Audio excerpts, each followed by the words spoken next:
প্রতিদিন বাড়িতে মাছ মাংস রান্না করা হয় না, আর প্রতিদিন মাছ মাংস খেতেও ভালো লাগে না। আবার বাচ্চারা একটু ভালো কিছু না হলে খেতেও পারে না, এই জন্য বাচ্চাদের জন্য রান্না করেছি হচ্ছে ডিম দিয়ে আলু দিয়ে ভুনা। আর আমাদের জন্য রান্না করেছি হচ্ছে ঝিঙে আলুর সবজি।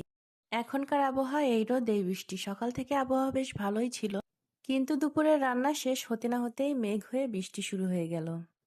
আমার কাছে বৃষ্টির সময়টা বেশ ভালোই লাগে, কিন্তু এখন বৃষ্টির সময়টা অবশ্যই ক্ষতিকর। ক্ষতির কথা এজন্য বললাম, এখন হচ্ছে মাঠে ধান কাটছে আর ধান ভিজে যাবে বৃষ্টি আসলে। এজন্য বৃষ্টিটা আসলে মন থেকে চাইতেও পারছি না। এই দু একদিন একটু বেশি মাছ মাংস খাওয়া হয়ে গেছে, এজন্য ভাবলাম আজকে একটু ঝিঙে আলু দিয়ে ঝোল করি। বাচ্চারা তো সবজি অত ভালো পছন্দ করে না, এজন্য ওদের জন্য একটু ডিম আর আলু দিয়ে ঝোল করে নিলাম।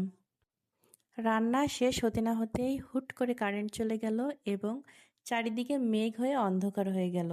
সাথে ঝপঝপ করে বৃষ্টিও নেমে গেছে, তাই একটু ক্যামেরাটা ঘোরালাম এবং বাইরের একটু বৃষ্টির যে দৃশ্য সেটাকে ভিডিও করতে শুরু করলাম। শেষমেশ কারেন্ট ছিল না, টর্চ লাইট জ্বালিয়েই আমার সম্পূর্ণ ভিডিওটা কমপ্লিট করলাম।